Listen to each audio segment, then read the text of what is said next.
Hi friends, ఈ వీడియోలో చెప్పుకునే స్టాక్స్ ఎలాంటి బై అండ్ సెల్ రికమెండేషన్స్ కాదు. ఇవి కేవలం నేను అనాలిసిస్ చేసిన స్టాక్స్ మాత్రమే అండ్ ఇవి ఎడ్యుకేషనల్ పర్పస్ మాత్రమే. సో ఓకే, ఈరోజు మన ఫస్ట్ స్టాక్ వచ్చేసి బిహెచ్ఈఎల్ అనమాట.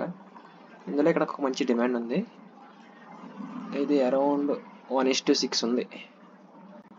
సో స్టాప్ లాస్ అంతే, స్టాప్ లాస్ ఒక 9 పాయింట్స్ ఉంది. సో ఇది రీచ్ అవ్వడానికి నేనైతే ఒక 2 వీక్స్ పడుతుందని అనుకుంటున్నాను.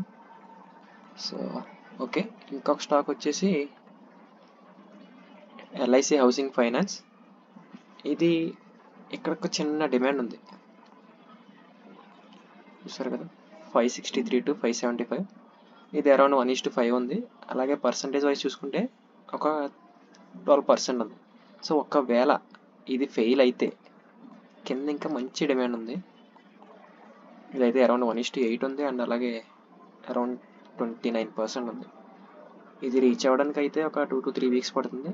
ఇదైతే 1 to 2 months పడుతుంది. ఇవన్నీ కేవలం నా అనాలిసిస్ మాత్రమే. మీకు మీ ప్యాటర్న్స్ ఏవో ఉంటాయి కదా, సో మీ డిమాండ్ ఏరియాస్ దగ్గర మీ ప్యాటర్న్స్ ఏమైనా వస్తే మీరు తీసుకోవచ్చు. So okay, that's it for today guys. మళ్ళీ ఇంకొక సజెషన్తో మళ్ళీ కలుద్దాం. బాయ్.